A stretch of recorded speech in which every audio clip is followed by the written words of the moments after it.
போலீஸ்க்கு போவியா? போ. நான் தான் பணமே எடுக்கலையே.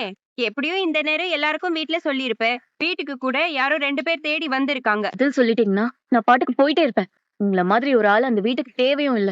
என்னோட பையனை அவர்கிட்ட விட்டுட்டு போனா அவருக்கு கோவம் வராதா? அவன் எனக்கு மட்டும் தான் பையன். இதுக்கு மேல ஏதாவது தெரியணும்னா நீ அவர்கிட்டயே போய் கேளு. அங்கிள் உங்ககிட்ட கொஞ்சம் பேசணும்.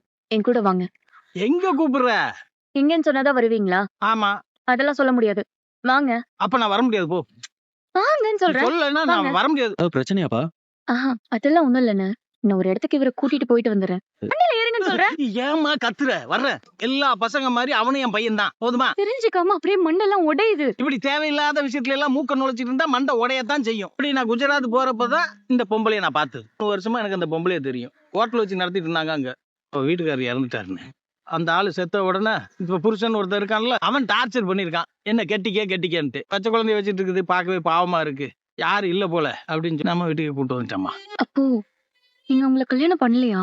நான் ஏன் கல்யாணம் பண்றேன்? சேரன் சோழன் பாண்டியன் எல்லாரும் அவங்க கூட சேர்ந்து விளையாட ஆரம்பிச்சிட்டாங்க. நீங்க எப்ப உங்களை கல்யாணம் பண்ணிக்கிட்டீங்க?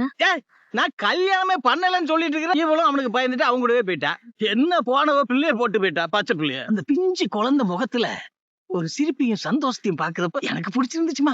அவன் ஆத்தாக்காரி போனாலும் வெறுக்கிறதுக்கு அப்ப நான் ஒருத்தர் இருக்கேன்ல. சத்தியமா சொல்றேன் அங்கிள், இதெல்லாம் யாருமே செய்ய மாட்டாங்க.